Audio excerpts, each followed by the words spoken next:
They got no black.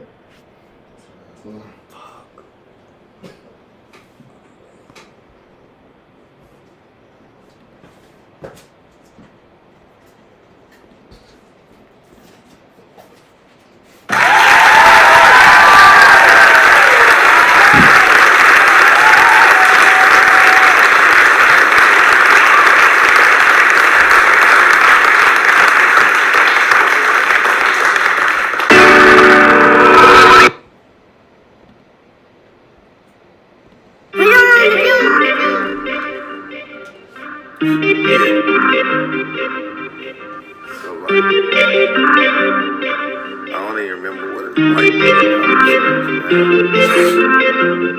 Last time I put my heart in the streets, the last time I gave my heart to the streets, and that's on me.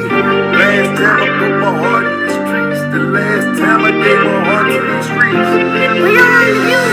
Last time I put my heart in the streets, the last time I gave my heart to these streets, and that's on me. The last time I put my heart in the streets, the last time I gave my heart to these streets, and that's on me. The last time I put my heart in these streets, the last time I gave my heart to these streets, and that's on me. The last time I put my heart in these streets, the last time I gave my heart to these streets, and that's on me. Working in these streets every day from 9 to 5, pulling heavy loads, matrix work so overtime. Good and working, still we suffering, you don't know the grind. Your main man got your back, stab you in the spine. I'm talking same niggas standing on the front line. The one that brought you work and taught you how to twerk the grind. It's a dirty world, I hope you got a dirty mind. Copy 2 chicks with 2 sticks, a pair of 45s. I ain't talking about that juking and jabbing. These niggas really ripping and riding and killing and mobbing. I don't see this shit stopping no time soon. The youngest man trapped in the time phone, and that's on me. In the streets, we living the die zone. Never was we nurtured the grind, fool. It came in through time, dude. Never leave the time to divide you. Keep your lips and do your damn time, fool. And that's on me. Last time I put my heart in these streets, the last time I gave my heart to these streets, and that's on me. The last time I put my heart in these streets, the last time I gave my heart to these streets, and that's on me. The last time I put my heart in these streets, the last time I gave my heart to these streets, and that's on me. The last time I put my heart in these streets, the last time I gave my heart to these streets, and that's on me. I'm dropping hit after hit, real street music. It's for real niggas. I hope the streets use it. Don't let no bitch hurt your grind or your mind frame. And stay away from sucker niggas playing mind games. Same ones that get you caught up on fingers telling. A misdemeanor nigga, resume, he's not a felon. All that gangsta shit talking is a GTA. Say from wall from, we never seen it, babe. We moved away to move away and get the fuck away. And nowadays niggas talking just to say they ain't. Get a whole game playing to the DEA. You say he's snitching, but you snitching just a different way. Instagram, Twitter, Snapchat, Facebook. Just get your whole life snatched. How them likes look? Just moving silence, keep on vibing, doing what you like. Over a couple grams of pics, you will lose your life.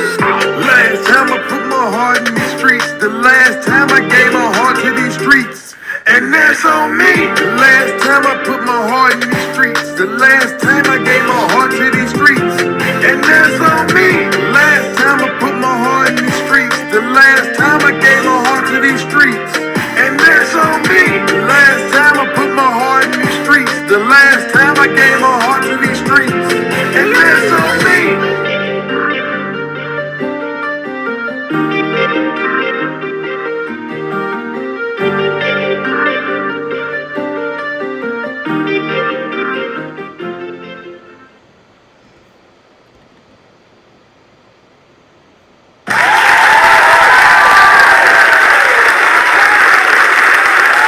Yes, sir. Yes, sir. Yes, sir. Yes, sir. It's another solo cup session, baby. We back here, live and vibrant. I got somebody with me. Indeed, indeed. How everybody doing this evening? Y'all get on in here and get your cups. Get you something to roll up. Put your feet up. Because this is episode 38 of A Great Time. I didn't come to keep you for a long time. It's a good time. Y'all could have been anywhere in the world, but y'all chose to be right here with me. And absolutely, I brought somebody, my brother, Raheem Muhammad. What's happening, man? What's going on, bro? How you doing, man? Feeling good. Appreciate you for having me, man. Yeah, nah, I appreciate you. Don't talk with the sexy voice now. we want that outside voice. The people know you got a voice on you, so we gonna use it this evening, man. First, I want to say I appreciate you 100% for showing up. It's been a lot of people begging to get on here, but the vibe wasn't right. I gotta say, first time meeting you, the vibe was absolutely everything it needed to be, man. It was positive. It was a man of growth. It was definitely somebody that's about where I'm headed. You know what I'm saying? Trying to build on where I came from. Understood. And I want to thank you again for showing up to the platform. The people appreciate you 100%. I don't know about nobody else's platform, but my people show up and they show out. You know what I'm saying? So I'm hoping they talk to us. They keep it real on here. You know what I'm saying? I'm hoping they give us a little insight on whatever it is you got to say tonight on digging into you. First, go on and tell the people a little bit about yourself. Man, Raheem Muhammad from North Memphis. I've been around this way probably about 3-4 years now. 3-4 years? Yeah. Okay. That's outstanding. So, Mr. Raheem Muhammad from Memphis, the M-Town. You better know it. Hey, man. Okay.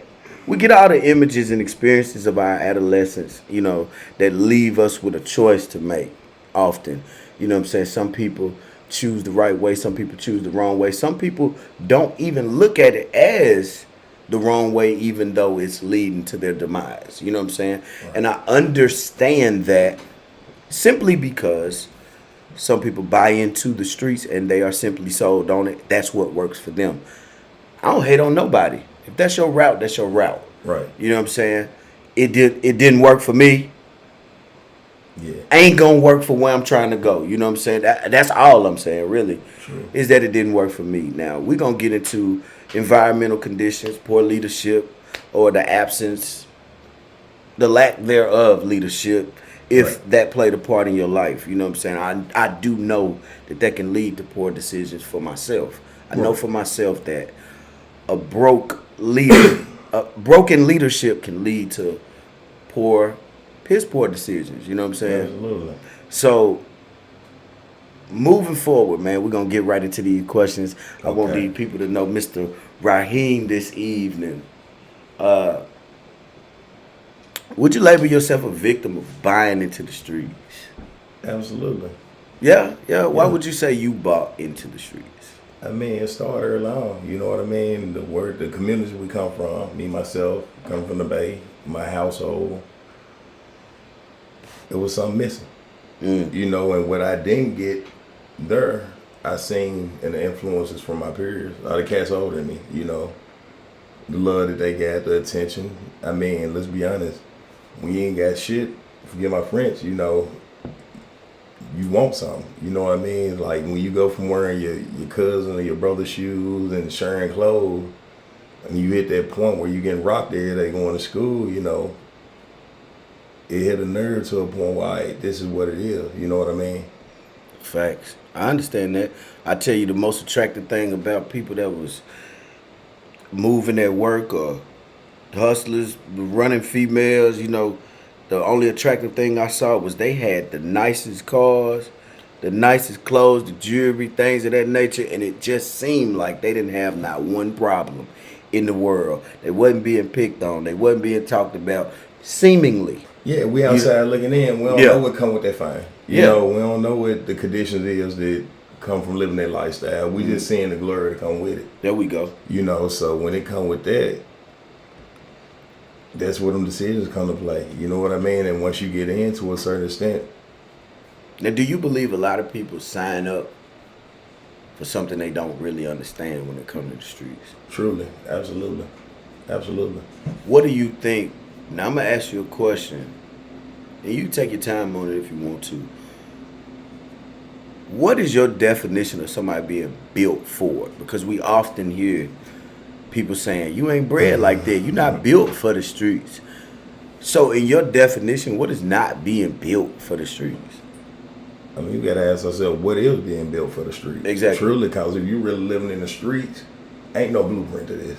Yeah. You know what I'm saying? There's no, you don't wake up today and know, oh, damn, they finna knock my head off, I'm getting locked up today. So when cats talk like that, I mean, I look outside of it because I've been there. I know cats that, you know, that they did that. You can't just sit here and say, I'm built for the streets. Like, what's that?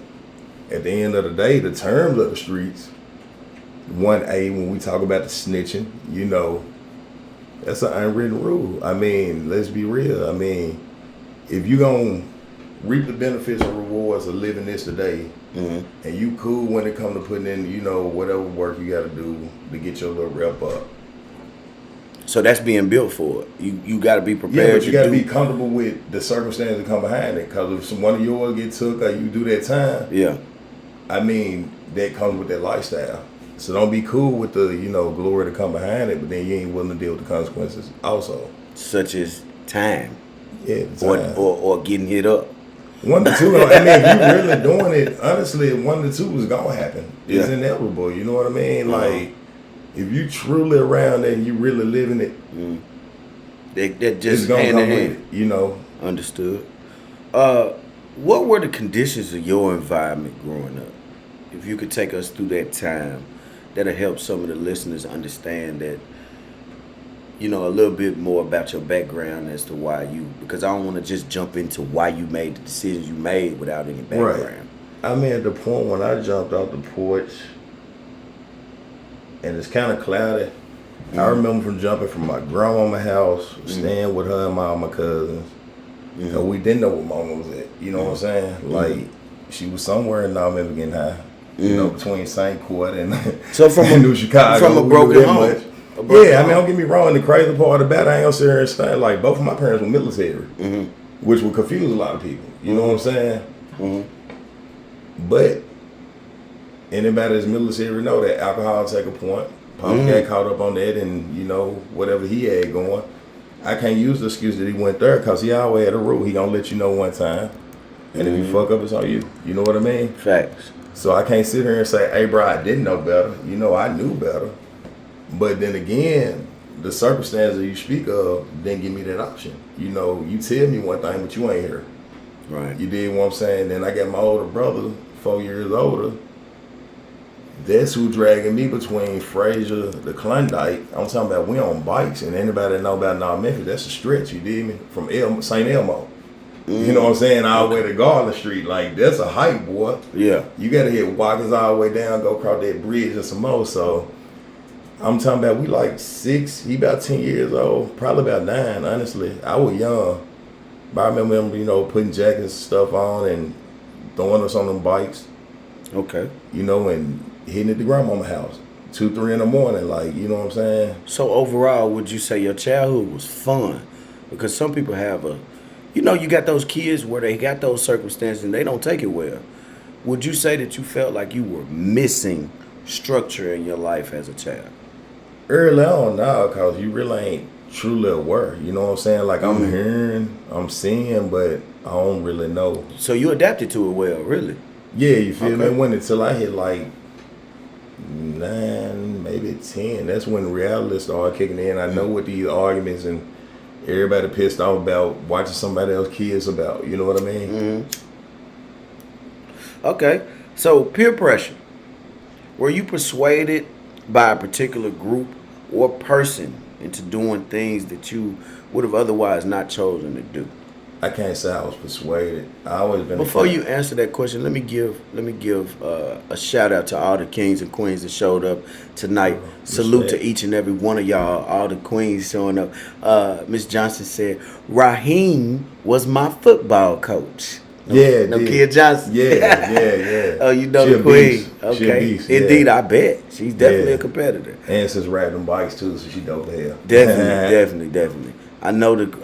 I've had the pleasure of meeting That queen right there, she's definitely a dope person. Yeah, very motivating. So No, she I mean always she on the mean pop. as hell. I ain't finna cap. I mean, don't get me wrong. That's why I'm being polite. Fuck with a camera. This I'm just recorded, playing. bro. I'm just playing. She Trying to ain't get me gonna hit be- upside the head of Walmart or something. Nah, but peer pressure, man. Yeah. Were you persuaded, particularly by any group or person, into doing? And remember, on my platform, we don't do names, time, places, Oh, and no, dates. never You know what I'm did. saying? I got amnesia. Exactly. So, were you persuaded that you could remember by any person or group into doing the things you chose to engage in that you would have otherwise opted not to do without them? Yes and no. Let's see why yes and then no. Yes, because look, going back to the circumstances, it was things that I wanted that I didn't have. So naturally, I knew the route by observing where I need to go to get what I need to get. You know what I'm saying? Hello. I say no because I ain't never really been a follower type that's gonna sit here and just, ride or jock because you got it. My mentality was back then on to learn how you got what you got, plus on to get what you got. You see what I'm saying? So I'm coming out both ways. Like I got the knowledge of the game, man. It was a temporary gain in the moment, but we ain't look at it like that at that point in time. So Okay. yeah, it's like an oxy. So I understand that support system. When we say support system, we think family a lot of times, but we both know family can come from all different directions. Whether it's a friend of the family, or uncle, or just somebody you met that, a good coach. You know what I'm saying? That just reached in there. When it comes to the support system, describe how growing up at home was for you when it comes to that. Did you have a good support system that was strong enough for you to be like, I could have stayed on the porch? You talking about my grandma, right? So Yeah, I don't know. You tell us. You know Am what I I'm talking about your talking grandma about. right You now? know what I'm talking about. I know what you're talking about. That double switch tap. Oh. Yeah. So you get where I'm coming Yes, from. Lord. Definitely had motivation on that end. Rest in peace. Yes, Lord. I can truly say, my older brother to a certain point, like him, the guys, and even in my hood, like truthfully, the cats that I looked up to, with me playing ball, not realizing what the talent was at that point. You play ball? Yeah. Tell me about your little ball. Come on, man. I ain't even going to man. say little because I believe it was big. She calling you Coach O'Hill, which means you got the background. Yeah. Man, lead us into you played ball Yeah. at a very high skill level. Yeah. I didn't know it, but yeah. Talk to me about that. I don't know how I skipped that. I mean, What was football to you, man? outlet. It was an outlet, and you. Yeah. What did you play? I played well. I went from Frazier. No, not where. What? What position? Oh, running back in high school, DB and safety, kick return, punt return. I was an athlete. You was a real athlete. You was all Yeah. over the field. Yeah, I would have came out the same year with Cash Vaughn, Jock Crawford, Oh man, Duke Calhoun. you was among the elite. Yeah, Oh man. Hey, I listen. mean I grew up with them cats, so naturally, Yeah. And you had to compete. I mean, I'm gonna be honest. Early on, wasn't no competing with 2 on them. I ain't gonna put no more names out there. But they made it to the league. You know what I'm saying? Yeah. But you was in the circle of being, like Miss Johnson said right now, a beast. Yeah. You was in the circle of real deal getting to it on the field. Yeah. That's what's up, man. That's what's up. I played my freshman year and quit my freshman year. Right after the season. I couldn't stand football. Baseball and basketball was my thing. You know what I'm saying? Baseball was my first love for real. I can't see too good. I couldn't hit the ball in basketball. And, What you mean you can't see? So the ball too small. Man, that jump be moving every which way, man. I mean, but just like, I'm gonna tell you. The okay, purpose of football, that did it sport, come like, natural to you or did you have to train? That was just natural. Like No, you was naturally athletic, but did you have to train to achieve the skills you achieved? Oh, absolutely. You got to put the work in. That's what I was going to say about baseball. You never played, so it feel like, nah, that couldn't have been for me. The moment you commit to the training, just like anything else, I guarantee you 10 times better on the baseball field. Man, The look, training was extensive. I thought I couldn't do the it. way my vision is, You just saying my vision. But you can Okay. wear your glasses.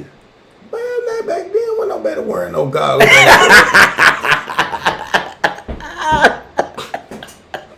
You real back, we talking about late 90s. Miss Johnson say, 2000s. Miss Johnson say my strike zone so low. That's why they couldn't do it. Man, Nah, you no, talking about wearing the Charles Oakley's on the court, man. hey, What I the- would. Hey, look, how far did they get Charles Barkley? Did he kept out his vision? Man, that man was 7 feet. Johnson. 500 Johnson. pounds. Wasn't nobody messing with that. Johnson. I'm just saying, there's a lot of people couldn't see, but they made it. That's true. You see what I'm saying? It was all about. My point was commitment to the game. You Yeah, really truly. got, you know, Had and I I know you. committed to it, I know you yeah. agree. You just committed to football. Yeah, man. I just football. wasn't finna let you sit up here and tell the Oh, no, people I'm just joking. you couldn't have done it. I'm That's a big trick, 'cause impossible. had I applied myself the same way like I did with the football, yeah, I definitely probably could have did it. You could have did anything. I believe that. You know what I'm saying? Next question, bro.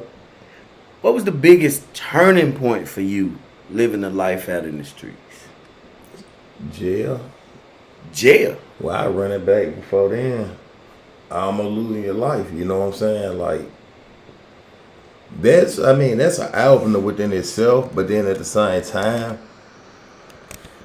for me, and I'm sure a lot of young cats, man, you know what I mean? When you out there and you getting a certain level of attention, you know, now moving forward, jumping the early days, but when you get a certain level of attention and you know you seeing stuff and being exposed to stuff that you never really seen, in our mindset, it's really small at this age, and like now you look back. But when you 13, 12, 13, Yeah. I went to prison when I was 15. You went to prison at 15? Yeah. How is that possible? What you mean? You had to go See, to a Yeah, what actually happened you had to go was to a juvenile till you turn 18. Allegedly, I participated in some activities. Okay. Yeah, over a whole summer. Okay. And then what that rolled around to was me being 15, Okay. some kind of warrant being issued, Okay. incarceration, Okay. and not seeing the streets till I was 22, getting ready to turn 3. Okay. I was getting ready to turn 23. So right? basically you couldn't go to the penitentiary till you was 18 though. Yeah, what they do, they send you, once they transferred me from juvenile 616, they sent you to 201 back then. They had a juvenile holding tank, I want to say on lower level. Mm-hmm. And then you did your time till you were 18. I hit the 4th floor for about 2 weeks waiting on transportation. Shipped you to the Pentaform back then, overflow, and then you just wait for the bus. You know what I'm saying? Yeah. I mean, yeah.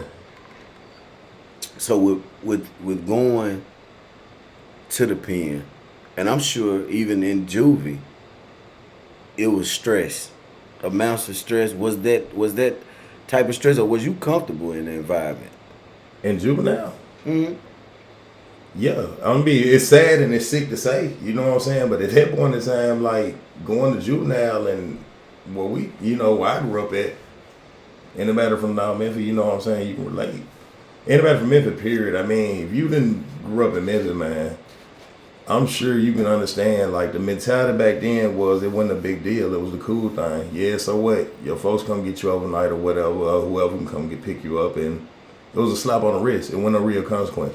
You know what I mean? Like, you go in, maybe 24, 48 hours, you right back out. You know, you can get to fighting in school on Tuesday, they take you to jail, you still pop back up, you know.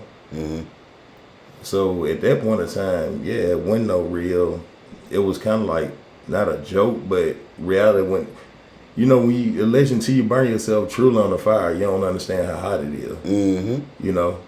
That's a fact. Okay, so I'm gonna say this.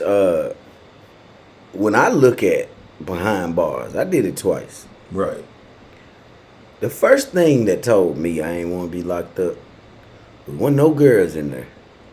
Not a guard. Yeah. Not a dudes be talking about they CO was fine. I ain't see one girl. Yeah, green dot. That was the first thing. The second thing that woke me up to I don't want to be no jailbird or whatever label you want to put on it was I walked by somebody's cell and a dude was sitting in between another dude's lap getting his hair braided. Yeah. I say, if I got a result to that, this ain't for me, and I See, that don't wasn't like these appropriate. slides. That wasn't even supposed to be really be That's going what I'm on. saying. But it was happening. And I was only in the county now. I ain't go Yeah. nowhere serious. No Supermax, no medium, whatever, low level. I was at the county right downtown. Yeah. And I ain't like that time I had. You know what I'm saying? And I'm looking at, if you went here for that short amount of time and a dude got to do your hair, let me tell you something, man. I don't want to be here. I can't make no money I want to make. I can't talk to no chicks. Yeah. I got to talk to dudes all day that I don't care about. See, the reality of that is, and I tell my partners and anybody all the time, when what's the favorite saying I heard? I ain't nobody bitch, I ain't nobody boy. Yeah. Ain't no mother gonna tell me what to do. Right. Man, call it what it is, grown man and all, man. The reality of the situation is, you gonna do what a mother tell you what to do, when to do, how to do it. If they come in there and shut that water off until you gotta smell somebody else stinking ass shit in the bowl all night, it's gonna go that way. You did what I'm saying? Mother tell you can't go to chow right now. You hungry? You better hope you got some canteen. You know what I'm saying? Like if you ain't, then you know what you gonna do. So all that tough talk, they can still take your amenities away. Man, come on, man. When another grown man, now we ain't even talking about no women. We talking about a grown man. Put you in a room, tell you straight up, drop your drawers, grab your nuts, bend your ass over, spread your cheeks, homie. If you comfortable with that, something wrong with you. That's the most degrading experience of your life, bro. So I'm not comprehending, like, you said what's the turning point. That was my breaking point. Yeah. You feel? I'm gonna keep it real with you. I ain't gonna sit here and sugarcoat. That was a breaking point, bro. Some my own dad and my own grandmama and them didn't do to me. You know what I'm saying? I got another man telling me when, you know what I'm saying? I can't even go see somebody come visit me. You just sit here and watch me sit in the confined area, bro. You know what I mean? Like you got people watching. So yeah, you know what I'm saying? Like, so my next question would have been, how well did you adapt to this new reality of yours? it's what I was saying. You got two ways. You know what I'm saying? You got two ways to get home. You know what I mean? You can do your time, which I mean you ain't got no choice. You ain't got no choice but to do the time unless you die. You take yourself out of, you know, something happened behind the door. You know what I mean? But if you can't do it, you let it break you mentally, then I done had that happen. You know what I mean? Like cats I done went in with, cats I done seen go in before me, some after, like. And it will happen. You get in a situation where mentally, that's the part of cats think is a joke. You know what I'm saying? Like, especially when you talk about the affiliation. You know what I'm saying? Certain stuff going on within that, constant activities, CEOs on bullshit, depending on what mood they come in today, if they ain't had no control at home. And then you taking consideration on top of that, you know, just whatever personal stress you got going on, you know. Can't contact your folks or your family, court case or whatever. All that boiled into a pot, bro. You know, it's a time bomb. You know what I'm saying? So, while in there, experiencing you let's take it back to the time where you're now. I don't want to say the word comfortable. I'm gonna use it real loosely. You're comfortable. You're set in the environment. You've managed to adapt. What are you telling yourself every day, this is just one more day down till I get home, or is every day different when it comes to surviving another day in there? Same routine, different reality. Okay. You know, you pretty much know it's gonna be the same daily activity, but you don't know what's gonna be in the midst. You know what I mean? You don't know who got it out for you. You don't know who switched up. You know the crazy part about that, and anybody had their own opinion, but Ray Charles could see the bullshit. You know what I'm saying? You know who got it out for you. You know what I'm saying? They say news travel fast in there too. Come on, that motherfucker know what's gonna go down 3 days ahead of time before you even get word in. You know?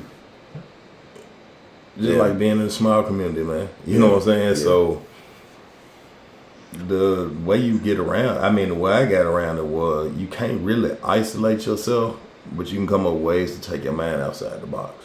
Right. Free your mind, you free your body. Yeah, so I started studying, like McCoy case a little bit more. That's something really ain't too many cats gonna intervene with to the point where you can get off to yourself. You see what I'm saying? Ain't got too many distractions. So between studying law, reading, start getting around some older cats playing the chess. You know what I'm saying? And you just kind of come up with your own little reality of a set routine, a good routine to the point where you can get by daily activities, man, and try to minimize the stress and bullshit. Understood. Because ain't no way around it. I mean, if it's gonna happen, it's gonna happen. You can't go nowhere. You know what I'm saying? So all you can do is try to put yourself in a situation to be out the way when it do go down. So have you seen some people come in there kind-hearted, good genuine guys that you felt the vibe of them? You're saying to yourself, that's a pretty good dude. I wonder how he ended up in here, even if you don't know what happened to him, and then seen him leave or turn into the hardened part of the system. They became a totally different person because of behind the wall trying to survive. I mean, let's be real. The reality situation, I mean, because some people say you ain't got it in them, but I don't believe that, because it was good guys I deployed with in the military that became killers just because of duty. You adjust. I mean, especially when you take some of them cats, man, and I ain't gonna get into the political, but some of the charges they giving cats years over, you feel me? Motherfuckers should be at home with their families. So when you taking them and putting them around cats that's doing real time 20, 30-year life sentences on real shit, you know what I'm saying? I mean, at some point, it's gonna snap a fuse in you. It's gonna either break you. In most cases, like you say, most of them cats turn into something they didn't want to because of survival. You know what I mean? Yeah. So you seen it firsthand.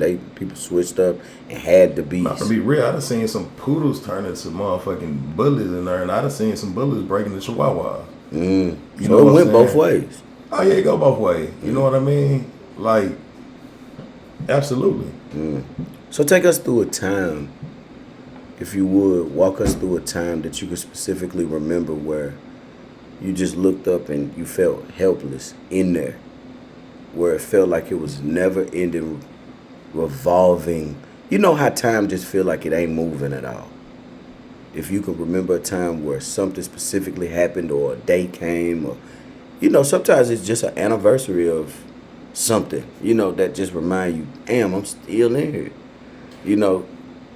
Two situations when naturally that first year or two when you in there, reality still ain't kicked in. You know what I mean? Like, it still ain't hit home. Like, hey, I'm finna be here. You know what I mean? You, for some weird reason, you wake up every day feeling like it's a chance you finna go home when it really ain't finna happen. Especially after you've been sentenced. You know what I mean? And I guess for me, because I was still super young, so I didn't understand the nature of the system either. You so used to getting in and out, you think you gonna go home. Then the main thing for me was like when my grandmama died. Not being able to go to a wake. What's the furlough stuff? You heard about cats called then. I was out there at the penal farms, still waiting to get shipped, so they didn't do that for what they consider me, which is crazy. Convicted habitual offender. But it was my first time ever being charged. You see what I'm saying? So they was just saying concurrent offenses took you to a multiple habitual offender. I'm gonna be truthful with you. I'm still confused to the day how that worked, but I guess because the amount of felonies they charged me with, like, that made me a career criminal. But how can you say I'm a career at something when this is you like charged me once? You did, man. I guess it ain't no different than the mob. They didn't always arrest them. They arrested them one time and gave them RICO charges. Right. Career offenders. Yeah. You see, so I caught it right at the time when that Why Do 10 when you can tell on a friend. Oh, when the No Deals Act first hit. That's why I was one of them examples. The major setup. The major setup. Yeah, I was one of them examples. Miss Nokia Johnson says, I believe it to be a great strength for someone to be able to survive in situations they were both into and those that resulted in the choices you made and not be broken. The strength of the mind. So that's really a big salute from Miss Johnson to you. Appreciate Appreciate that, Miss Johnson, the kind words. What became your strength over time in there? Man, Your motivation to just keep going. I found out my pops, you know what I'm saying, had cancer when I was in there. And truthfully, like, no bull, I still got the little letters at the crib. He only wrote me 3 times. When I first went in, the first Christmas let me know he ain't sending me no more money. I gotta make it, you feel me? And then right when he found out, you know what I'm saying, what he called in, I ain't actually no counselor, but he had what's that? Kept saying with the lungs, man, bronchitis real bad. So he wearing oxygen. Yeah. But see, I found out through my uncle that slipped up and he ended up telling me one time. So when I hollered at him about it, that's exactly why I'm quitting smoking. I don't want them issues. Yeah, that tobacco bad for you, man. Yeah, weed can be too in the overconsumption. Huh? I explained it to you off air. Yeah. Go ahead. We're gonna get back to that. We'll get back to you. But so that last letter, you know what I'm saying, and he was just like, let me know, like, he just wanted to see me. 2 things he wanted me to do: get along with my brother. Yeah, I'm waiting on Jesus to come back for that one. You'll get along with your brother, your family. Huh? We'll come back to that. Yeah, we gonna tap into that. Okay. But and 2, you know, just do something. Do what they know I can do. You know what I mean? Be something. He wanted you to just be the best version of you. So at a point of then, you know, the way my brain work, you feel me? Like, once I commit to something, that's just what it is. You know what I mean? Like, I don't believe in just really giving up or quitting. But then too, it's like, you know. So your strength is the words of your dad, mostly. Your dad gave you, he basically reminded you who you were. You already had the strength in you. I'm gonna say the situation gave me, you know, the strength. You did what I'm saying? Yeah. Being confined to a point where your reality is, hey, all that bullshit you were glorifying, ain't none of it here now. You did what I'm saying? Motherfucker that needs you, you can't do nothing about it. Right. You know what I'm saying? Yeah. So boom, now that situation hit me like, bro, what you gonna do? And I keep reading when I got out, man, for like my first couple years. Hell, I ain't gonna sit there and sugarcoat nothing. I was straddling the fence. I ain't know what I wanted to do. Until football, like, mysteriously fell back in my lap. You know what I'm saying? You still teetering with the streets and then teetering what are you gonna do, bro? You leave the streets at 15. Systematically, yeah, like they set it up to where, damn, I damn near gotta go back to the street because let's keep it you ain't real. offering me nothing on the kind side. And I went to first. We can go into history with that shit, man. That's the way it was designed for our people overall, bro. Like, I went to first, I ain't gonna be the last. And it's sad to put it that way, but that's the reality of what we fighting. Facts. And had I been smart enough then to really listen, like my pops and all the older cats were telling me, when you know what you're dealing with, you know how to move about it. You see what I'm saying? I knew what I was dealing with, but I thought the shit was a joke. You know what I'm saying? Just because, like, y'all telling me this, but how the hell y'all still living like this? You feel me? So I'm not seeing the consequences of what y'all telling me. It ain't adding up right now. You ain't watch no movies. I mean, but listen, that's entertainment. You know, But that's they what part of this what's wrong with these cats today. They copied the shit from what really happened. Yeah, they put a big spin on a lot of that shit, though. Of course, they do spin because they have to, or it's copyright infringement. People want to sue for writing about their life and didn't pay them. But the point of it is, the one in the game never gets out. One way or another, they don't make it out. I'm gonna be truthful with you. The reason I never paid attention to the movies like that, bro. From New Jack City, what the fuck was I learning how to cross my own brother out and take his head? Nah. You feel me? You were supposed to learn that you could be crossed by anybody. Right. And I'm finna show you the game. Now I'm finna show you the point of that. I didn't need a movie to teach me that when I'm seeing it in my hood every day. You did what I'm saying? So you skipped over all the flashy shit. Yeah, fuck all that. To because learn the point where the cats that I grew up around, man, what I was seeing the objective was to get out. You know what I'm saying? So I don't give a damn what nobody say or gotta say after this, whatever. Bro, if you really was about that. The point was get what you need to get out. You dig what I'm saying? Like cats wasn't glorifying trying to stay around for no hood name. 100%. You know what I'm saying? You wouldn't even seeing half the motherfucker no more after so long. Like, where he out? He moved out of town. You know what I'm saying? So even for myself, my whole point of doing whatever I had to do was, I lived in movies a lot though. I did. I lived in the Disney movies. I'm gonna keep it on some real with you. You feel me? I mean, I was an Airbud type motherfucker. It'll take you Home Alone out type of your kid. reality. Yeah. I was never in the cartoon, so people tell me they good. Nah, but I'm real, the like, guy. My mom sat in front of cartoons and went to sleep. if I watch one of them old movies, like, you know, the big cities, New York and shit, you feel me? Like, for me, that was the kind of reality I put myself in. So I was like, all right, cool.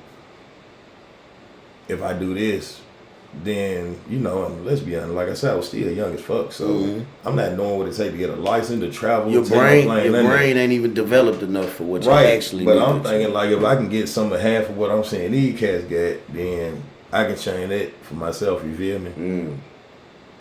Unfortunately, like you say, now the movie that I lived in was rather my hood, and that movie, like I say, you wouldn't get in the backdrop to a lot of this shit going on. What's the name of it?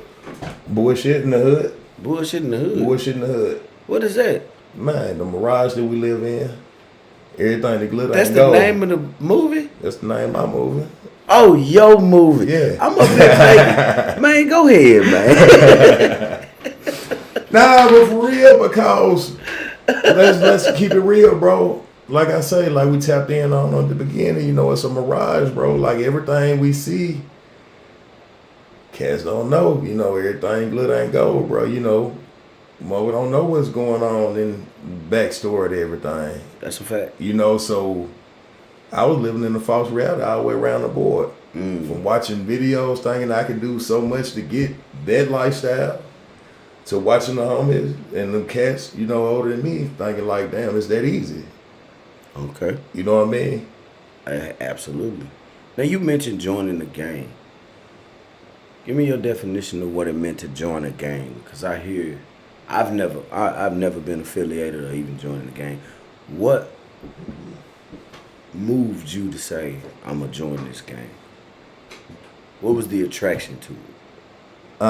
You talking about the government stigma of an organization? No, you personally. What attracted you to, just like I said, I was attracted to what the dope dealers did, right? Right. The one thing that attracted me about the dope dealers was that they had the nicest cars, the finest women in the hood. You know, that's what attracted me to the gang. True. For you, when it come to gang affiliation, what attracted you to that lifestyle? Believe it, this is gonna sound so crazy. No, it to ain't. A lot of cats. It's your truth. Right. And my reality was, before I did what I done, I actually got to fighting with like 4 or 5 of them at the schoolhouse. You did. But it was a respect built on that cause I stood, man. And honestly, like, you know, I took it as it came. You know what I'm saying? So it was like the old fashioned two best friends get to fighting and become closer. Yeah, because you got to understand what I got associated with in our schoolhouse, it went number a handful. So it went from that point on, and this is what I'm talking about, it even from that point in time, it took probably 2-3 months after that, you did what I'm saying, like, but it was one of them things where they approached you or you went back? It wasn't even no really approaching, it was a mutual association because it's like now we kind of like vibing, have us play football. And for me, it was more of a family bond, you dig? Because on some truthful, before I got reckless doing half of what I was doing, these the same cats that's telling me like, nah, bro, you don't need to roll with us. While they skipping practice and dipping out of class, they like, man, take your out of class, you feel me? Oh, so they were older than you. Oh, yeah. Okay. Yeah, these like, shit, I was in what? 11 when I came home, so 11, I was in what, like 7? Oh, you was real deal a child. Yeah. When the fight went down, you was a child? Bro, we didn't like... You ain't look at age when it was time to get down. You from the area, you know, he out camera or whatever, but you from the area, so age wasn't really a factor. You know what I'm saying? I understand it now. It was more the lane, like, shit, it was what it was. You didn't look, unless you was just like a little kid, you know what I'm saying? But outside of that, like, if you had a smart ass mouth, or you felt like you were tough. They got on your ass. you gonna have to handle your business. And that time you gonna get, Yeah.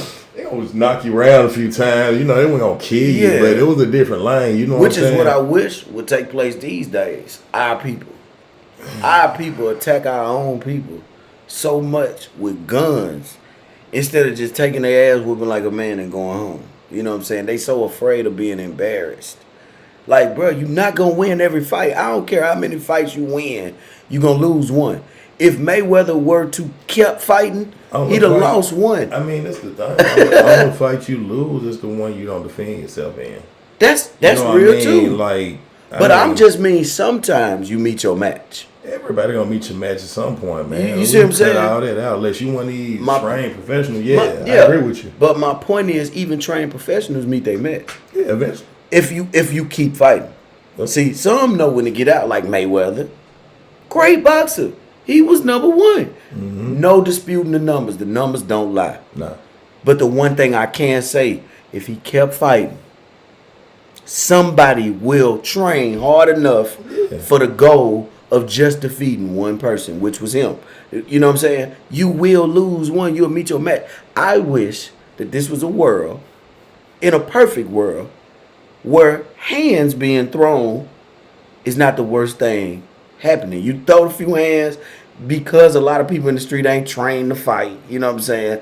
They ain't that good at it. It's funny for a minute, but now it's starting to look embarrassing because it's us against us only. You ain't seeing no video. How many times do you see, honestly, how many times do you see another ethnicity being posted where they attacking each other? It's 90% us. Correct? On the physical, yeah. They attacking each other on the political end about their money or the shit that matters. You know what I'm saying? So they promoting us beating each other up. It's sad. That's why I say if we went back to a time where, and I know you remember a time where a good old fight was bound to happen. It could be over the pettiest thing now that we look back. But a good old fight happened, and then you were back to doing whatever you was doing. Yeah. You know what I'm saying? It wasn't you died behind it. You know what I'm saying? You ain't have to die behind it. Nah. But then it came a point to where, I don't know, somewhere in the game it was get the guns and we finna blow their brains out. Now that's just our side of the world because we do know California go way back with spraying up a block. But you got to understand why in the versus now. You know what I'm saying? Back then, regardless what the government, media, and all these, so-called scholars from European descendants put out on our people, because this is their job. This is what they get paid to do now. We got to stay mindful of this. Yeah. We forget that shit a lot of time. So, taking that standpoint versus actually hollering their cats is from there. You know what I'm saying? Doing your own real research, right? When them shootings and shit started happening, bro, the crack epidemic had just hit. Which they brought in. The government. So we all know this. You know this. Everybody know it now. Right. It's out. Now it's out. But that was part of what? Destruction of the hood. Because if I take cats, just like, here we use Frank Lucas, man. Ain't no way a small town boy from North Carolina moved all the way to this big city and had this grand scheme in mind to just be able to use dead bodies from over Vietnam and get all this damn dope on his own. And he's broke now. He can't fund this shit on his own. He ain't been able to buy a sandwich. So common sense tells me, all right, when they did that, now guess what? Bro, you supposed to be a part of helping me with the hood, bro. Like, we supposed to be standing on something. Now you bring that shit over here and you pushing it to my mama, my niece, the kids. He had an American dream. He did. But the American dream was exactly what it was, built to destroy us. Exactly. Take us out of the American and dream. Tapping in, like, if we look back then when cats got into the shooting, bro, it was really over the financial gain, and most of it really honestly was trying to keep cats out of the wrong side of the hood with the bullshit. Versus today is, oh man, it man just put the wrong emoji on Facebook.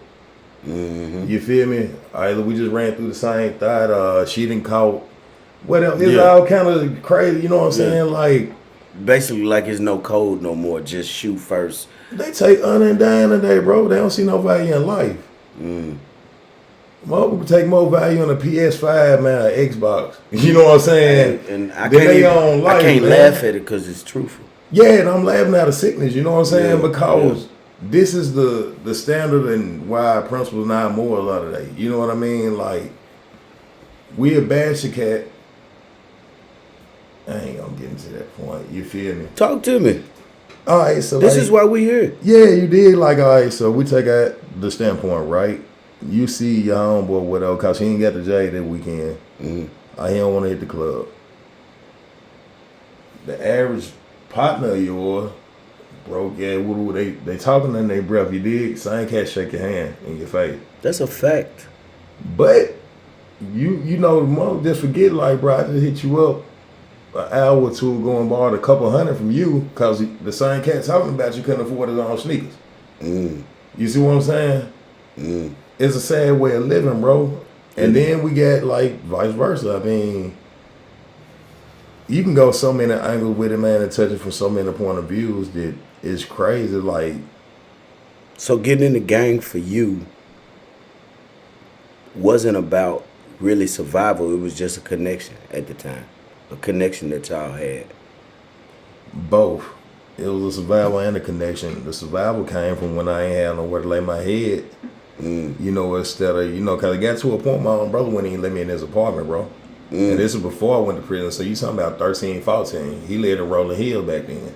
Okay. You know what I'm saying? So mama tweaked out whatever, you know, got on a little rant, put me out. I go, mom, brother out, bro. Man tell me he got a baby, he couldn't even let me in the house. Your brother. Yeah, this is my blood brother, same mama, same daddy. You know what I'm saying? Like, And still to this day, y'all got that gripe. Y'all got that distance between each other. yeah, I don't forget nothing, bro. I'm just being honest, It's not about forgetting. it's a difference. What I like, want to ask you, right now, real deal, is that worth a lifetime of hate I don't hate him. over a moment? Okay, well, let's not use the word hate. Is that worth a lifetime of distaste in your family over one bad decision? Because we both know you've needed to be forgiven before. Exactly. So I'm wondering if you're able to see that was a moment. Have you ever even talked to him about the situation? Yeah. And y'all went over it. Yeah. And I guess whatever he had to say didn't satisfy you. Nah, that situation was cool. You know what I mean? Like, You understand it. yeah, I was Okay. young. I mean, So why so much distaste still to this day about your blood brother who you can't get back if you lose him? You know what I'm saying? You can't get back. I personally have a serious situation with a family member that I had to forgive for one reason. Because I've done things to people I needed forgiveness for. Right. And I absolutely needed the forgiveness. Not that I wanted it just to mend the relationship to make, we ain't got to be cool and see each other every day. I needed the forgiveness because of the closeness of the family member and, Right. what it did to the family to see us at odds.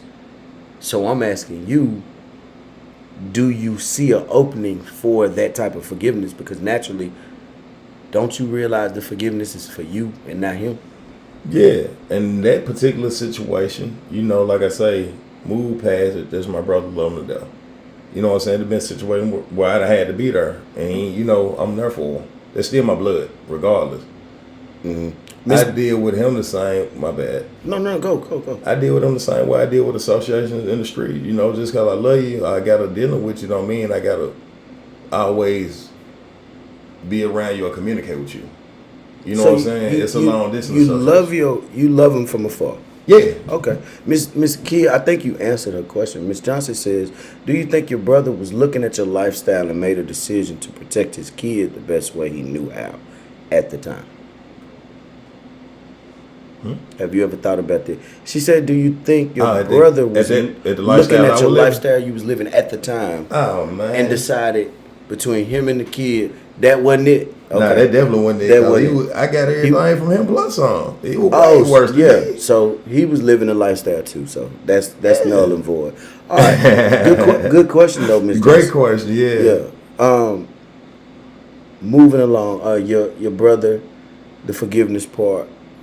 Are you saying you do forgive him, or are you saying that's something you're working on? Nah, I forgive them. You know what I mean? You forgive them. You just nobody ever asked you to forget. That's crazy to even say. And like I said, there's multiple reasons on top of that. Yeah. You know, things have happened. Yeah, after the hand. Okay, so moving forward, does that affiliation with the gang ever hinder you on any account from being on the path that you're currently on with elevation and trying to be a better person every day? It enables me. It does? Honestly. Okay. I mean, speak to how it enables you. Because I actually have other cats. Because we both know people look at gangs in negative connotation. And that's what I got to break down the context between a gang and an organization. Go ahead. You know what I'm saying? Speak to it, please. I'm not a gang member. Never have been, never will be. You know what I'm saying? I'm part of an organization which is different. You know, you structure different, the way you think, the way you move. It's about being education, unity, you know what I'm saying, and promoting yourself, building yourself on a higher structure. Mentally, physically, spiritually, on all levels. You know, and having an open perspective of the world. You know what I mean? So it has never disabled me, because at the end of the day, my own perspectives and opinions and the way I went about dealing with stuff, because we got to remember at the end of the day, accountability is the number one. Hello. You know what I mean? Like, it'll be, like I say, overall, and we tapping in differently, so hopefully people can, gain what we saying, but at the same time, like, you can never, anything that went on in my life, I can't sit here and point a finger at affiliation, even though I had bad situations with my family. I can't sit here and say they're the reason, because I've always had my own mind and knew what I was doing. Facts. You did what I'm saying? So when it comes to the affiliation, and everybody got their own opinions on it. Hey, you hear, most people hear affiliation and they quick to run, they bad. No, because dig what I'm saying. Like, had the cats that I do know. I know cats in college. I know doctors. I know some law enforcement. I know some lawyers. I know cats in the hood. Hello. Now, this is my thing. What separates the interpretation of good and evil when we talk about this gang or whatever they like? You know what I mean? So like a cat in the NBA, bro, a celebrity. The only difference that separates their level of intelligence or influence on most people is the platform that they hold in life. Okay. And you got a lot of cats that's in the hood, incarcerated, affiliated, that are 10 times smarter, well educated, and have the knowledge to build empires. But guess what? They do it at the level that they know or where they're at in life. You feel me? Right. Because that's their platform. It's not a competition. You know what I'm saying? Right. But the thing with the gangs is, it's always enabled me, bro, because it gave me a kind of responsibility to realize, like, I'm thinking my actions, my influence, the way that I move, the way that I speak, I got, some cats that's looking at me in a different light. You know what I'm saying? You can keep it real. A lot of cats that I know, the ones that I move with, we was in the same conditions, that was our family. So we didn't look at it like gang bang or whatever somebody want to call it. Like, hey, bro, if I ain't had nowhere to sleep, I know for a fact you would open your window and let me in. You know what I mean? That's dope. If my clothes were dirty, you know what I mean? I ain't had nowhere to school. We couldn't get to the mat or whatever. What it was, hell, homie, throw me his Jabos. That back when Jabos and the Reebok Classic were popping. You did what I'm saying? Yeah, them 2 straps. Had on. Okay. Miss Johnson got a question for us. She said, you could say anything to your 14 and 15-year-old self. What would you say you wish you were told? What would you have wanted to be done? So basically, a need for in leadership structure. What would you wish you were just tapped on the shoulder? Because it seems to me in your earlier talks, to me, you had structure from good people that told you, hell no, sit down somewhere. Yeah. Or go to class. What is the one thing you could see from an influential person, don't matter who it was, that would have told your 14 to 15-year-old self? Well, I won't say 15 because you was locked up at that time already. Yeah, I had just 15. So anytime prior to that, from one person, what do you think that one word would have been that made you say, well, you know what, I guess I'm not going to go out and do that today? Man, take life serious. What was it? You would have want to hear that? Man, yeah, cause Take life a little bit more a serious. little more serious. Cause what they used to tell me, I was a hard head, make a soft ass. Absolutely. Baby soft. You what they say? That was my pops. He I told like me. soft buns. Say, Too. You don't like soft buns? little butt on. You can't tell me you married because you don't like soft buns. Ain't no way. We like buns. Talk to me nice. When I get married, her buns got to be soft. Nice and moist. Hello. But nah. Talk to me nice. Security. So that'll be that'll be the one thing you'll have somebody say to you, take life a little bit more serious. Take life more serious. Cause I remember I used to always be told, and I heard this from multiple people, and it's crazy because now I look back on it, and your brain wonders so much once you get older. Cause you know certain things happen in life. I know me personally, I just be sitting around, chilling. And you will reflect back on certain situations in life. Like the biggest thing for me, most recent, my oldest son. And I hadn't got to see him, but How old is he? 15 now. Okay. Think about if he was in the 16. situation you was in right now. Look at the tattoo on my chest. I'll give you an accurate date on that. Okay. No. Locked up when he was born. He was locked up already? Yeah. He been locked up already? Nah, I'm gonna Oh, kill I'm him. saying it. Yeah, I'm gonna go kill him. I was locked up when he was born. Yeah. I get that part. Yeah. I'm just saying, now that because you lived it, they not gonna live it. Like at all costs, Nah. if anything you got to do with it, Man, you don't want come them to on. see them conditions. Yeah, you know what I mean? And I don't want nobody. I'll be honest with you, man. I don't. even wish on my worst enemy for real because, Or what come with it. man, and then we just, on the selfish end, we look at, like, a lot of the questions, even with the interviews, no disrespect, greatly appreciate it, but they based around us. You know what I'm saying? How did it affect me? You know what I mean? But when we get down to the root, bro, I was there where I need to be. You did what I'm saying? Because the plan was big to me. I would put where I need to be put. I could have been dead anywhere else, like a lot of people I know. And you made it through. I was put where I need to be put to get the proper perspective and focus on what was important in life. And truthfully, where I'm at now in life, I've learned. I just text one of my homeboys the other day, actually, something was going on. And this is my own philosophy, not to say it right. But when things occur in our life, right, everybody quick to be God, know best, All right, the script was written before we were born. Well before. So this is my thing. When whatever I encounter, whatever you done went through, somebody else, I can't sit here and say my downfall or whatever I went through was bigger than yours. I make my life, seem like it's so much hard. Because everybody had their own hardship now, right? You know what I mean? The point being is how do I move about mine? It's what lesson did I take from it? All right, so I realized the way he laid it out for me, my niece, my nephew, my cousins, certain partners that I had. I like everybody to say our life ain't ours. You know what I'm saying? He used me as a roadmap, and he's still using it. You know what I'm saying? This opportunity right here, this is the platform. Maybe somebody gonna catch fire to this and be like, hey, they get something out of it. You just answered the question. It just came across the screen. They asked, "Is your past what is your past something that drives you to teach, coach, and mentor now? Do you think your past has prepared you for now as far as walking in your purpose?" Yeah. Yeah. And for a long time, I was confused on what mine might be for real, right?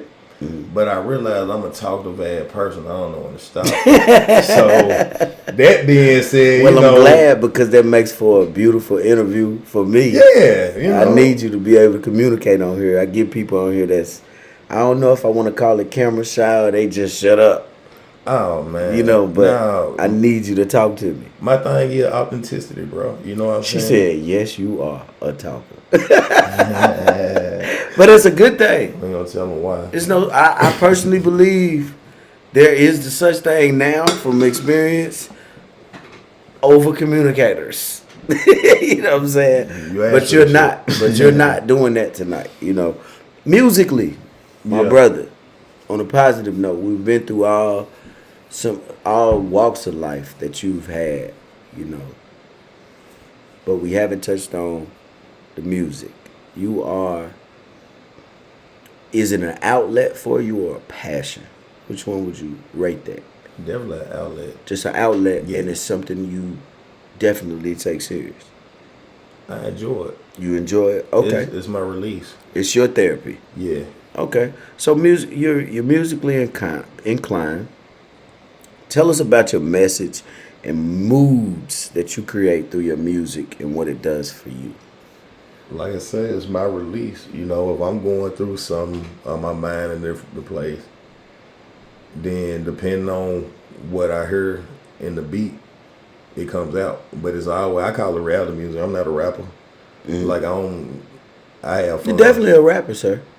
I mean, I can't label myself a rapper. You feel me? Why not? What? Give me the definition of a rapper. All right, so rappers this century, 90% of what they bump talking, they ain't live, they ain't experiencing, they faking the phone. Which is why you label it reality. Reality music. Okay. That's my brand. Here's the definition of rapper. You rap to a beat. You are a rapper. You're just not the stereotypical rapper. A lot of rappers say, I ain't no rapper, I'm a trapper. You're lying. You a rapper because you ain't in the trap no more. But then again, the trap could be switched up too now because I always say my trap jumping and I'm just talking about these interviews. Yeah, your trap is your hustle. Yeah, you trap is just your hustle. But then you got some cats who's gonna say the trap is. But I get a little disturbed by hearing. Yeah. I'm not a rapper sometimes when I'm like, no, you definitely rap. But because and you do it well. I don't categorize myself as that because you are taking away this new age feel. You're saying, hey, listen, I'm not what you used to seeing. Right. Somebody just rapping because they can put words together real good, but they ain't never lived it. Exactly. Understood. I got you 100%. What platform can the people find you on? They can catch you on YouTube? Yeah, we're on YouTube right now. Okay. What's your Facebook name? Wakanda Rhino. We're going to have to change that. Yeah, man. We got to put your real name on Facebook. And look, I'm going to tell you right now. Yeah. I'm going to come clean. I'm not going to get on you without talking about me first. All right, let's hear it. Sir. Yes, sir. My name is not Jermaine Seasons. My last name is absolutely Hall, and it says that here on the YouTube platform. Okay. But I got this play name I like to use, Jermaine Seasons. It came from playing in the streets, you know. Right. Throughout the seasons. I got to grow. My Facebook still I don't think says, you're getting no taller, bro. But you know what? No. Grown ass man. Here, we're talking here. Oh, my bad. We talking. Oh, listen to him, Bob. My fault. I thought you said. Listen to him, the Cactus Man. Hey, man, these cats Jack. We're gonna talk about that. I need some gummy bears out there. He walked right into my cactus. Man, I jumped out on me. No, you jumped out on it. It been sitting there all month. Yeah, it just hurt for real. Yeah. You got to change your name, man. Yes, sir. Here's why I say so. Something I've been known about brands, about names. Something I didn't know. Right. I'm trying to monetize this. I'm trying to make this, something that for longevity, basically. What I learned is the business, the corporate people can't buy your name. True. They can't take your name from you. But you know what they can take? A stage name. Take all your royalties from a stage name. You know what I'm saying? But they can't take what's on your birth certificate. That's why I say it's cool to have. But you know why I put a fake name on Facebook? To be honest, I ain't want none of my coworkers to add me. Records. Not even that. It was coworkers. I'm running for about 9 that was trying to add me when I just go to work. Yeah. Come home. We ain't got no other relationship. We don't have. That's the only reason I had a fake. I think that's my other problem too with the music thing, right? Like, if I don't know you, I don't know you. And then it's like with the music stuff, you know, part of promoting, putting yourself out there, you got to do that. I'm not too comfortable with taking a whole lot of people on my friend list that I don't know. You know what I'm saying? You ain't saying nothing weird right now. Yeah, but and just for me, like that's why I say at the end of the day, like it's an enjoyment. If some break with something on a larger scale, inshallah, that's a great, blessing. You feel me? But Facts. I'm not actively doing it like most cats. Like, well, hey, this is my attention. This is gonna be my bread and meat. Nah, reality is 32 need to work, bills to be paid. Now, some pop in the mix of that, great. You know what I'm saying? But really, I enjoy doing music. I encourage you to think bigger, man. Yeah, and don't get me wrong, it take money to make money too. You know what I'm saying? Definitely got to invest in yourself. I'm learning that with the numbers being thrown at me for these cameras and lights that I want to go what purchase. I'm saying? So like I ain't worked since November last year. I left my job to do this. You know what I'm saying?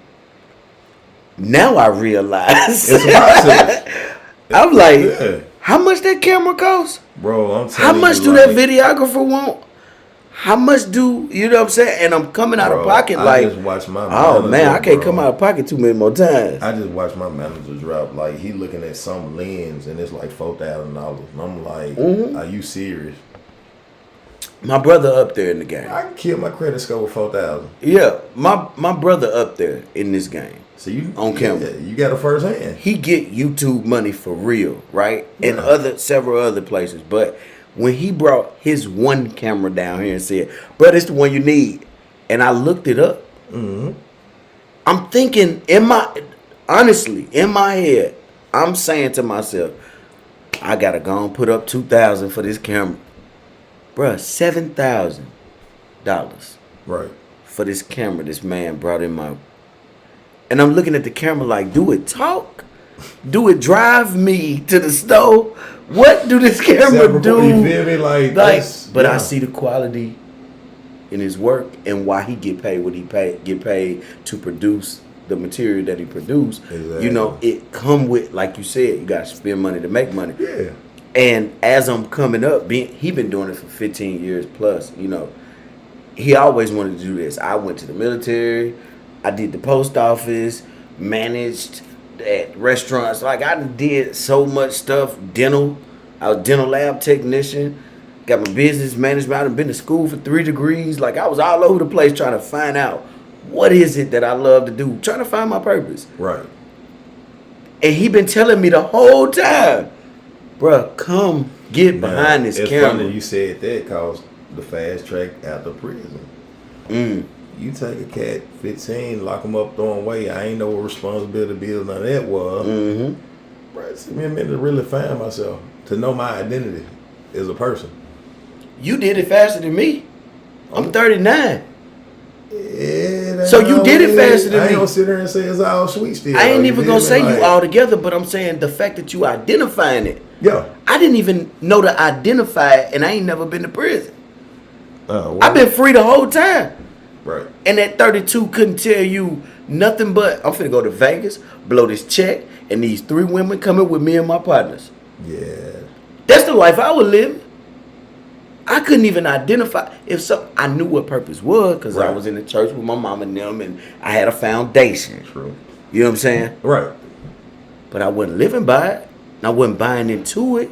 I was in the army, deploying, coming back with lump sums of change, blowing it. Yep.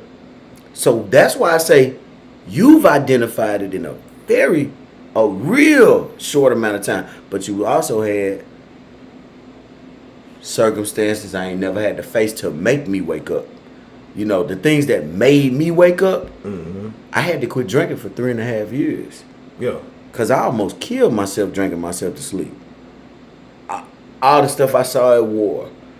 Coming home, not being able to... Can you imagine going to a foreign country and then come home and can't adapt to home?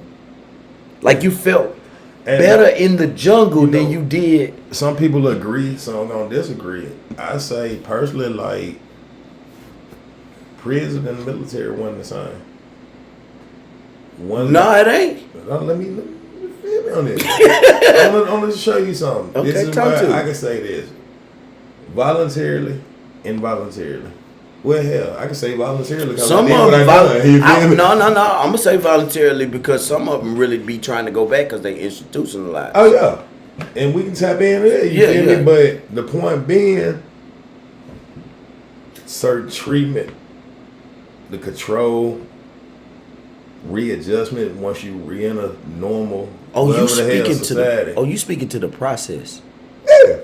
That's why I say we one the same. You know what I'm saying? Because at the end of the day, once y'all come home, and it is crazy. Like shit, y'all. We have unspokenly the way the government treats y'all. Once you remove from the system, hey, you might well be a convict or something.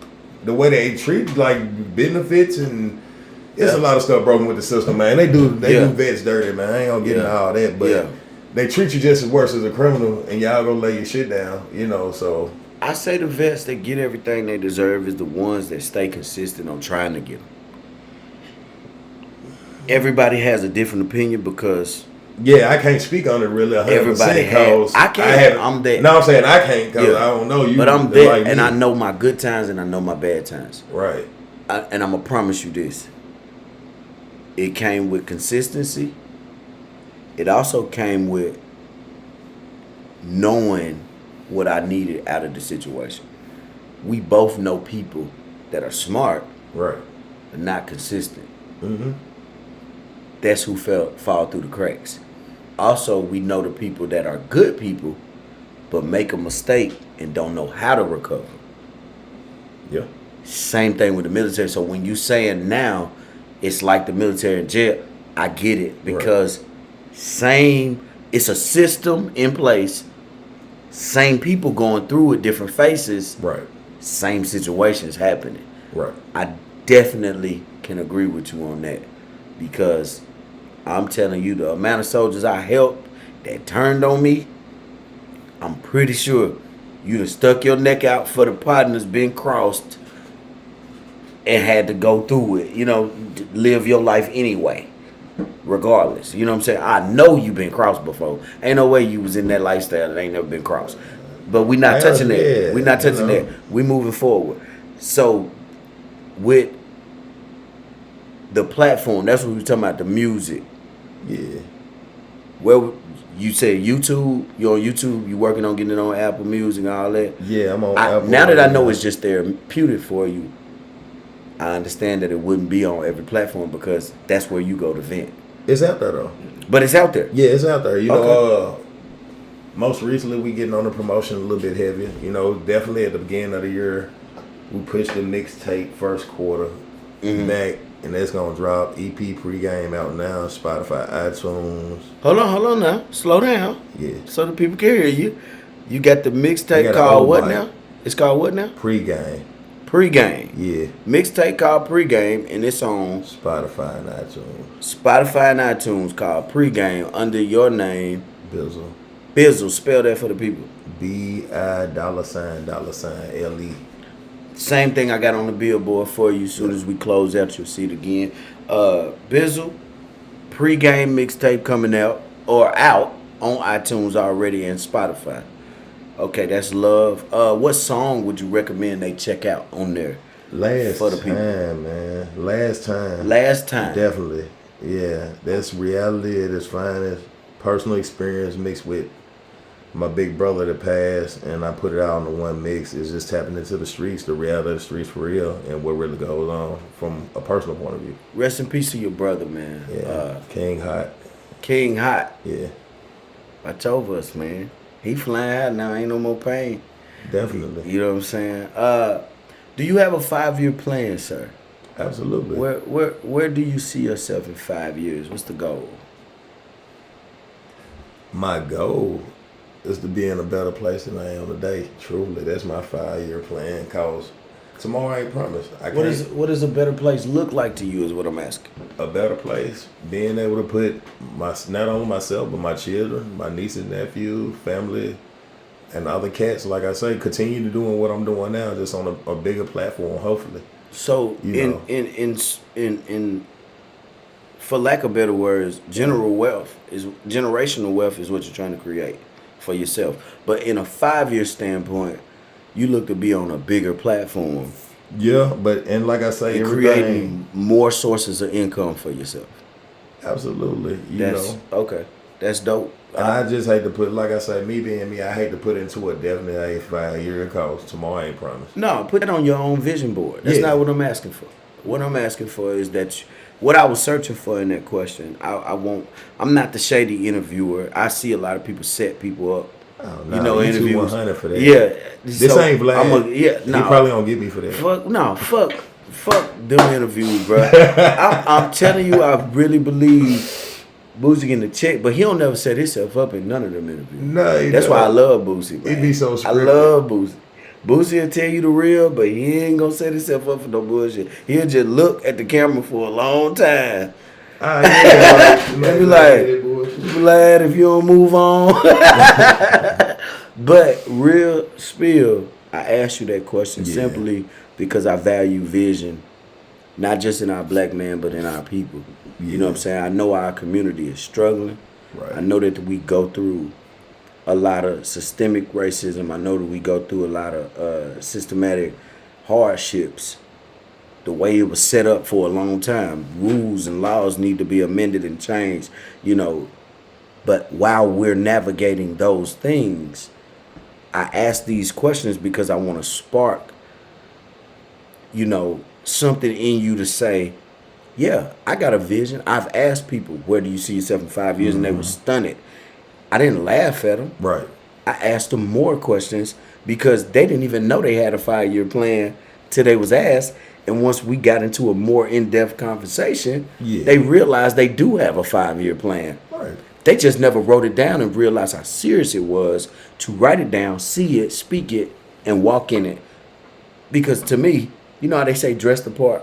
Yeah. For interviews, dress the part. Appearance is everything. That's the first thing somebody see, right? A lot of people don't believe in that. They like, this all I got. Yeah, that's all you got, but how are you carrying yourself in what you got? You know what I'm saying? How are you performing?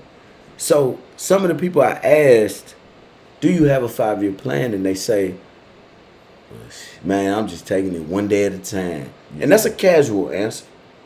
But I'm not going to leave it there. Right. Because I care about you. Truly. Somebody taught me that it's big to have a 5-year plan. Well, absolutely, because 5 years ago from now, I was hoping, you know, I had the same plan of being able to own something. Yeah. So now I got my bikes, my truck, you know, stuff that I wanted. Yeah. So yeah, on that tip there, you know, when you get in depth with it on that focus, truly, like I say, take this platform, but greater. I actually got blueprints written up on different organizations with different mottos, stuff that I want to get branded and try to push in the community. And my hope truly is getting a lot of my so-called brothers, take it how you want to take it. Mm-hmm. Yeah, what it is, you know, and some of these other guys I heard, you so bad, bro. Come on, let's link up, let's make this shit happen. You feel me? It's too much talk, and that's why I got it, but I don't just speak on it. I talk to who I need to talk to because we got a lot of cats out here, man. Just like I'm calling it what it is, this whole election bullshit, the Black Lives Matter and all that. Hey, some people gonna hate me. It's bullshit. You feel me? Same cats is pushing this BLM buying these shirts. 20 minutes later, you posting some shit on Facebook about fuck this, that, and the woo. But we expect somebody else to respect our community, and we ain't got no love for our own. You feel me? That ain't nobody gonna respect you. It's just like young ladies wearing hag clothes, or you know, these young cats sagging their pants, conducting themselves, speaking inappropriately. You know, not shaving. That you know. Is that still a real thing in prison? I meant to ask you that. With that. Because you know how sagging started, where it originated from, what it was supposed to mean. Yeah. That's a real thing when you in there. That's what that means. Yeah, you shouldn't be sagging. And then you come out here and see it daily. I'm gonna be real. I'm just. You come out here and see it. Do it blow your mind? I'm gonna be real. I'm confused because even in prison, I've never firsthand experienced. I seen nobody like on that sagging deal. Cause like the cats that I ran with, that's a no. You don't. You know what I'm saying? They understood. Yeah, grown man don't expose your ass. You know what I'm saying? Thing on the street. A lot of these younger cats don't understand that was a real thing at a point in time. But see, by the time I got into the system, to be honest, shit, you know, from back how it was, probably like 80s, 70s, early 90s, it slowed down. You know what I mean? I caught that 2000 era. So That's when CCA and all that was getting ready to crank up, personal and Okay. a lot of shit was different. You know what I mean? So I can't really speak on that end of it, truly. Understood. But you didn't witness that being a big issue, like somebody saying, I yeah. know what time it is. They respected and they knew. Everybody knew exposing your ass mean one thing. Yeah, we consider it disrespect. You know what I'm saying? Most, however they want to label it, you know, people that have been, it was considered, you know, you don't basically sit on the ground man and kiss your ass. You know what I'm saying? I don't need to see your draw. Right. You know what I mean? That's how we took it. Like, hey, listen, black men, right now, camera on me. Pull your pants up, man. yeah, I shouldn't be able to read. You could be cool as hell, but the only person need to see your drawers is that person you laying with. You know what I'm saying? Pull your pants up. You bigger than whatever circumstance you got. You bigger than sagging your pants. Showing your whole ass. Man, why? It ain't respectful. It ain't cute. Whatever you trying to be. You know, you can be cool without exposing your ass to me. You know what I'm saying? Or to the public, period. You know what I'm saying? But I wanted to speak on that Yeah. earlier. Yeah. But I had to make that point. I want them to record me saying I this. gotta be honest, I to want you me, to I think you're a fag, bro. Like, well, we not gonna use that term. I apologize for the terminology. Yeah, I ain't mean it that way. The reason we not gonna use that term simply is because I respect each and every human being. Whatever you do behind closed doors, your All right, business. I should have said down low, brother, then. Here's what we gonna say. Whatever your personal preference is your business. Right. I ain't throwing heterosexual in your face. Oh, no. Don't throw gay in mine. Nah. You gay, cool. Are you a good human being with good energy? Shake my hand. We fine in the same room. Truly. I'm talking about the saggers who portraying something they not. The message is singing. Well, that's what I'm saying. If you know, I know how you say you perceive it. Yeah. We just not going down. Well, my terminology ain't the best sometimes. Mine ain't either. That's why we here. Help but each. you had me from an opinion of... We ain't trying to hurt each other. We trying to help each other. Because you had me from an opinion of that line. You know what I'm saying? So that's how it's viewed in that surrounding. You feel me? Facts. This thing on the streets now, it's a from trend. From the streets. From the street, it's a trend. But it's a sloppy trend. It's a definite... Because first it's of all... a tragic trend. It is. I mean, let's be honest. First of all, germs are everywhere right now. You got bacteria and stuff. You're sagging, you sitting down, your drawers exposed, you know, you getting all this dirt and whatnot on your pants and you putting them right back up. You working a normal job and going throughout your day, even at the factory, man. You catch the cats at the gas station on lunch, they pulling up their factory clothes. I blame the supervisor too, because y'all give out the uniform, so. But either way it go, like, it's not respectable. You know what I mean? It's not cool, especially young cats. And the parents, I mean, we can't just fault the cats that's doing it. Have you seen the dude sagging to their knees? With the super skinny where you could see, even some ain't in the seat, you could see their entire pair of boxers with a t-shirt on up to their belly button. And I'm like, you should have just left the pants in the car. Yeah. That sagging don't make no sense. Then I see the beautiful woman on their arm like, where your mama and daddy? Sometimes I be wanting to say to them, where your mama and daddy? But I'm going to sound like the uncle or the old dude that don't know what he talking about. He ain't cool or hip. And I'm like, honestly, I'm thinking about when I grew up. They sag, but not like that. Like that cat that we need to get back to. Yeah. You know what I'm saying? The cats that we come up under, you feel me? That was going to pull you when you're doing something wrong. Yeah. And don't get me wrong, like, it ain't going to change overnight. We know that. You know what I'm saying? Never. But it's going to take that point with cats like yourself, even myself, you feel me? And I do it. Like, anybody know me, I holler at you, you know what I mean? But that's what we got to get back to, bro. When we was having other elders, you know, cats with some knowledge correct each other. That's why it is going on. Because, you know, the saddest thing to me, when I talk to some of my partners, I bring up something. I'm like, hey, bro, we got to do that. We can move this way. It can be done. Oh, man, that ain't going to work. It ain't going to happen.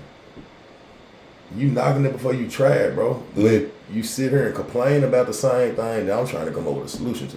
Here's the thing. You did. Surrounding yourself with small thinkers gonna hurt you. I don't get me on that tip. You gotta break them in. You gotta stop asking them. and just say, ride with me real quick. That's how I broke my partners in. Yeah. I am not the coolest guy in my circle. You know why? Because I always got the unpopular act. I got the unpopular acts going on. Things that don't look cool to the public. Yeah. I'm doing. Things I'm talking about don't make them look cool at the time. I'm being clowned on so many levels by so many people, but at the same time, I don't mind you laughing at me. No. Because I know the outcome. Yeah. I know what the outreach finna be And towards what I'm doing. You know what I'm saying? I'm comfortable in my skin. Y'all can tell me apart online. Tell me apart online. At the end of the day, guess what I do? Log off, and my real life starts to occur. Right. You know what I'm saying? And you ain't got nothing to do with that part. You don't meet me at the cash register when them groceries need to be bought.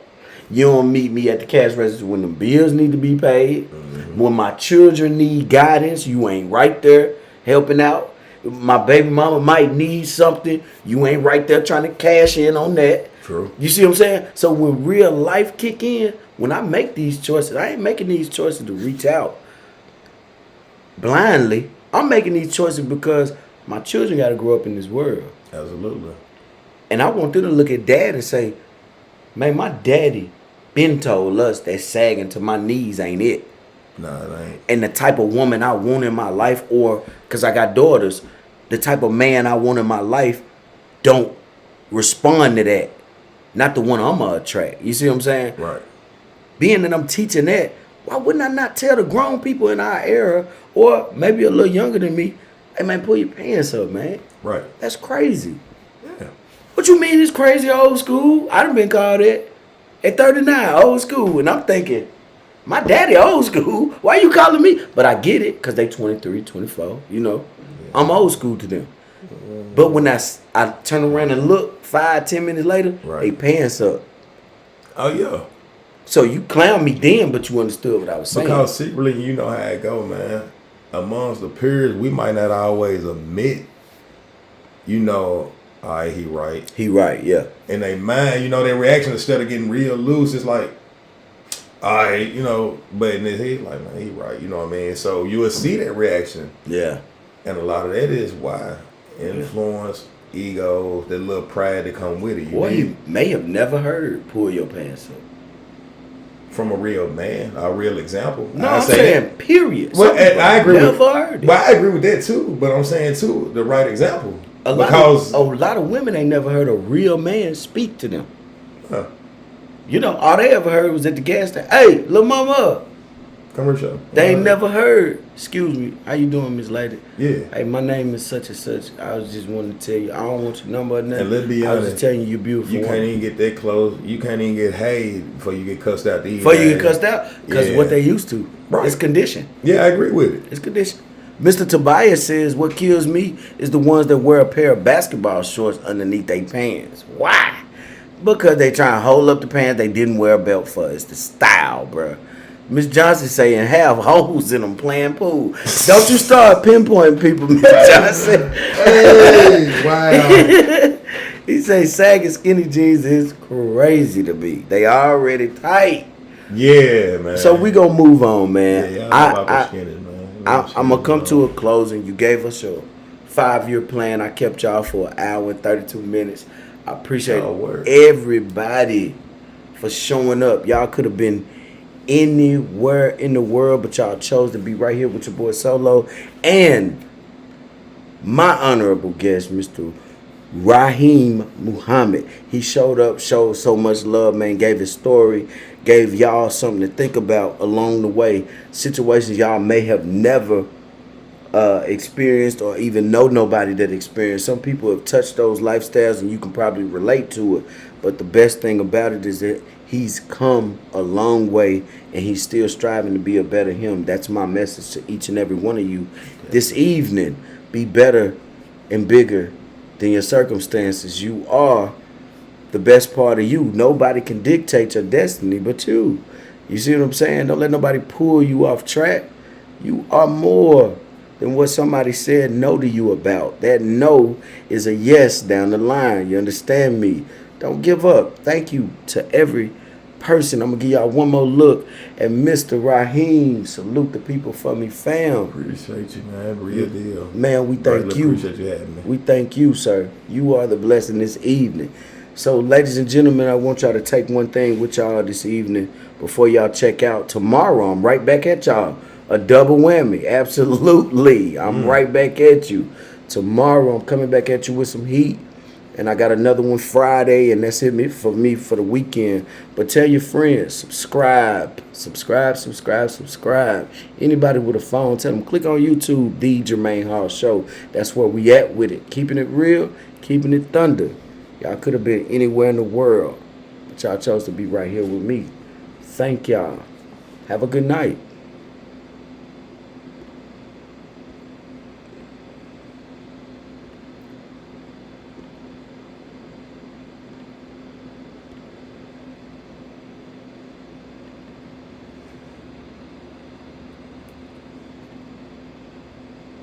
See, you know how I'm coming in, you know I want the money. I don't stand it up for the whole damn summer. I don't did numbers, I ain't talking about a movie. I don't did hard, I ain't talking about Susie. You know we came to win, I ain't talking about losing. When you getting money, see these hoes stay choosing. I swear these niggas count, man, these niggas stay snoozing. Shout a bad ass, I ain't talking about boosting. These niggas too broke, man, they tryna buy Lucy. I used to fuck around with a freak named Juicy. I hang by myself, cause these niggas too goofy. I just left Cali fucking with my dog Roof. I'm just here for the money.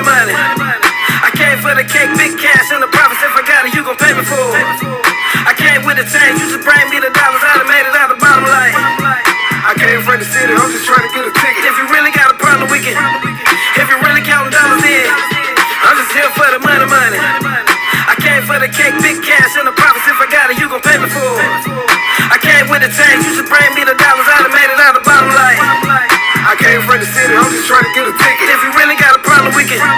If you really counting dollars in, stay up on your grind, I get knocked off. Getting money fun till a nigga getting come like the top off. Stay strapped if you top off, but lay back with the top off. Always get it off for the top cost. Never let it happen to your right hand. Always keep protection in the nightstand. $100,000 in the backyard just in case somebody try to act hard. Holler out a price tag. I been getting money all week. I bet you can't top that. I been getting money on my sleep. I wake up with a bundle on my feet. I bet you can't sock that. Counting so much money I get weak. I'm a hustle at it, grinding for the cash. Rapping fast and rap dead presidents from out the past. Baby, I can cash. That because I hustle on my ass. And none of it ain't coming up for grabs. I'm just here for the money. I came for the cake, big cash, and the profits. If I got it, you gon' pay me for it. I came with the change, you just bring me the dollars. I done made it out the bottom line. I came from the city, I'm just trying to get a ticket. If you really got a problem, we can. If you really counting dollars in, I'm just here for the money. I came for the cake, big cash, and the profits. If I got it, you gon' pay me for it. I came with the change, you just bring me the dollars. I done made it out the bottom line. I came from the city, I'm just trying to get a ticket.